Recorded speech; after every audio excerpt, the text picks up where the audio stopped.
Assalamualaikum warahmatullahi wabarakatuh. Halo guys.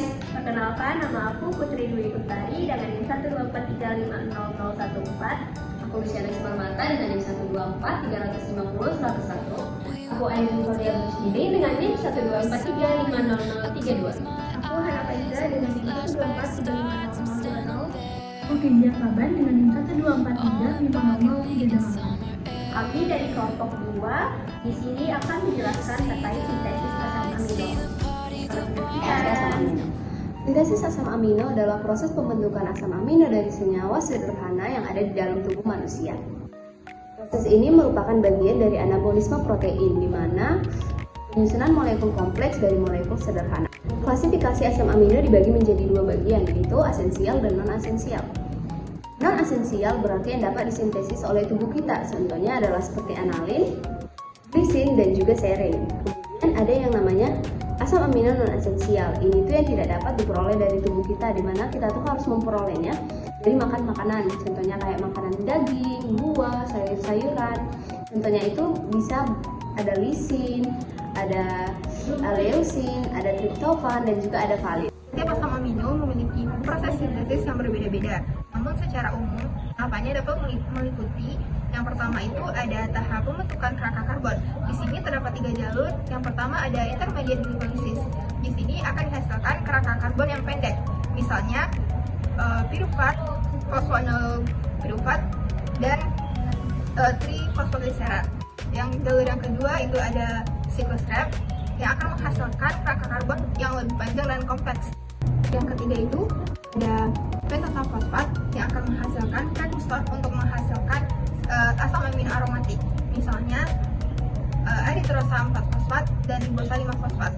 Secara umum, dari kerangka karbon tersebut ada contoh-contoh asam amino yang dapat disintesis, misalnya alanin dari sintesis oksaloasetat, kemudian ada glutamat dari alfa ketoglutarate, dan dari keseluruhan tadi dapat disimpulkan beberapa contoh asam amino yang dapat disintesis dari kerangka karbon, misalnya alanin yang dapat disintesis dari pirufat, glutamat dari alfa ketoglutarate, dan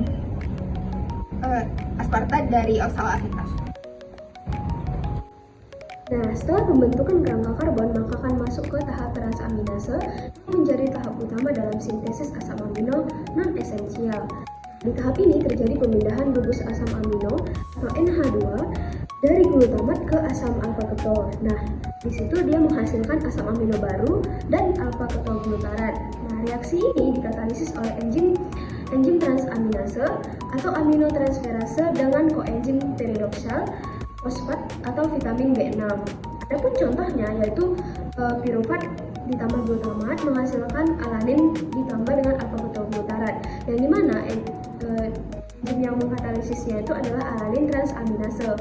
Yang kedua ada oksaloasetat ditambah glutamat menghasilkan aspartat ditambah dengan alfa ketol glutarat, yang dimana enzim yang mengkatalisisnya itu ada aspartat transaminase. Tahap berikutnya yaitu aminase reduktif, di mana aminase reduktif merupakan proses penambahan asam amino dengan menambahkan gugus amino NH2 dan asam alfa ketol glutarat dengan menggunakan enzim sebagai glutamat. Nah, contohnya itu ada alfa ketol glutarat bereaksi dengan NH4 dan NADPH itu membentuk glutamat. Selanjutnya ada reaksi modifikasi lanjutan, yaitu setelah asam amino terbentuk di dalam tubuh, beberapa asam amino tidak langsung berhenti di situ, tapi bisa mengalami reaksi lanjutan atau modifikasi tambahan supaya bisa berfungsi lebih spesifik di dalam tubuh. Modifikasinya itu bisa berupa penambahan gugus kimia tertentu, misalnya pertama itu ada metilasi, yaitu penambahan gugus CH3 atau metil. Fungsinya itu untuk mengubah aktivitas atau stabilitas protein. Yang kedua ada hidroksilasi, yaitu penambahan gugus OH atau hidroksil. Fungsinya itu biasanya membantu molekul lebih mudah bereaksi dengan air atau membantu pembentukan struktur tertentu, misalnya kolagen. Yang ketiga ada sulfurisasi, yaitu penambahan unsur sulfur. berfungsi untuk membantu pembentukan ikatan disulfida yang penting untuk kestabilan struktur protein. Contoh reaksinya itu ada yang pertama, glutamat menjadi serin, terjadi melalui siklisasi, membentuk cincin dan reduksi. Artinya, glutamatnya itu mengalami perubahan bentuk menjadi prolin yang strukturnya berlingkar. Kemudian ada serin menjadi glisin, terjadi dengan penambahan gugus hidroksimetil CH2OH. Jadi serinnya ini kehilangan satu bagian gugus hidroksimetil dan berubah menjadi glisin. Selanjutnya ada sintesis asam amino pada tumbuhan. Nah, jadi teman-teman, tumbuhan itu sebenarnya mampu mensintesis semua asam amino, termasuk yang penting untuk manusia. Sumber karbonnya itu berasal dari glikolisis dan siklus Krebs, sedangkan nitrogennya itu berasal dari amonium atau NH4+. Proses ini terjadi di tiga tempat utama, yaitu ada kloroplas, sitosol, dan mitokondria. Dalam sintesisnya, tumbuhan itu punya beberapa jalur utama. Yang pertama ada jalur asam glutamat. Jalurnya ini menggunakan prekursor alfa ketoglutarat dan menghasilkan beberapa asam amino seperti glutamat, glutamin, prolin, dan arginin. Kemudian yang kedua ada jalur aspartat, yaitu menggunakan oksaloasetat sebagai prekursor dan menghasilkan lisin, metionin, threonin, dan isoleucin. Enzim yang berperan penting di sini yaitu aspartokinase dan homoserin dehidrogenase. Yang ketiga ada jalur 3-fosfogliserat, yaitu berawal dari 3 fosfogliserat, hasil glikolisis dan menghasilkan serin, glisin, serta sistein. Yang keempat ada jalur asam sikimat. Jalur ini tuh khas pada tumbuhan, menggunakan fosfoenolpirufat dan eritrosa 4-fosfat untuk menghasilkan fenilalanin, tirosin, dan triptofan. Jalur ini bisa dihambat oleh herbizida glifosfat. Yang terakhir yaitu jalur ribosa 5-fosfat, yaitu menggunakan ribosa 5-fosfat dan menghasilkan histidin. Selain itu, tumbuhan juga punya ciri khas khusus. Mereka mampu mengubah nitrit menjadi amonia dengan bantuan sistem enzim GS-GOGAT untuk fiksasi nitrogen. Hasil asam amino ini nanti disalurkan ke seluruh jaringan tumbuhan untuk membantu protein, enzim, dan klorofil.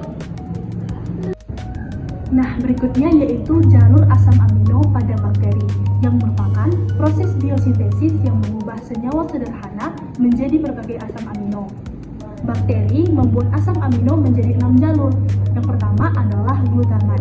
Dari alfa ketoglutarat menghasilkan glutamat, prolin, dan arginin. Yang kedua yaitu aspartat, di mana dari oksaloasetat menghasilkan lisin, threonin, dan metionin.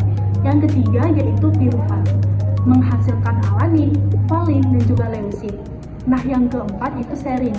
Dari 3 fosfogliserat menghasilkan serin, seglisin, dan sistein. Yang kelima yaitu sikimat, yang menghasilkan fenilalanin, tirosin, triptofan. Dan yang keenam adalah histidin. Dari PRPP menghasilkan histidin. Jadi, dari penjelasan yang sudah dipaparkan sebelumnya, dapat kita simpulkan bahwa sintesis asam amino merupakan proses pembentukan asam amino dari senyawa sederhana sebagai bagian dari anabolisme protein, yang dimana proses ini meliputi pembentukan kerangka karbon dari glikolisis dan siklus Krebs. Kemudian dilanjutkan dengan penambahan gugus amino melalui transaminasi atau aminasi reduktif, serta modifikasi lanjut seperti metilasi dan hidroksilasi. Dan dapat kita simpulkan juga bahwa tubuh manusia hanya dapat mensintesis asam amino non-esensial, sedangkan asam amino esensial harus diperoleh dari makanan. Sementara itu, tumbuhan dan mikroorganisme memiliki jalur lengkap untuk mensintesis seluruh asam amino esensial. Sekian video penjelasan dari kami mengenai sintesis asam amino. Semoga ilmunya bermanfaat bagi kita semua. Jika ada kesalahan dalam pemaparan